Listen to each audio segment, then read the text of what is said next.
कुटुंबियांच्या विरोधामुळे पळून जाऊन आंतरजातीय लग्न करणाऱ्या एका जोडप्याला जळगावच्या महिला दक्षता समितीने आधार दिलाय। या समितीतल्या सदस्यांनी या जोडप्याचं लग्न लावून दिलं आणि समितीच्या सदस्यांनीच तरुणीचं कन्यादानही केलं। एखाद्या चित्रपटाची कहाणी असावी अशी पूजा आणि धनंजयची अनोखी कहाणी आज जळगावकरांच्या चर्चेचा विषय बनली आहे।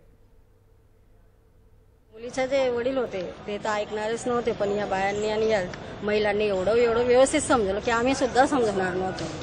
आणि इतकं व्यवस्थित झालं की आज मला त्यांचे म्हणजे उपकार मी जन्मभर विसरणार नाही। त्यांनी खरंच मला खूप मदत केली आहे। त्यांच्या एक एक शब्दाची मी ऋणी आहे। हे जे आंतरजातीय विवाह केला त्याला आपण विरोध केला असता, परत काही विपरीत घटना होऊ नये त्यासाठी आम्ही त्याला संमती दिली। प्रेमी युगुलाने लग्न करण्याचे ठरवले होते आणि त्यांची 2 दिवसापूर्वी यादी जाहीर झाली, पण कोणीतरी त्यांची यादी व्हॉट्सअपला पालकांपर्यंत पोहोचवली।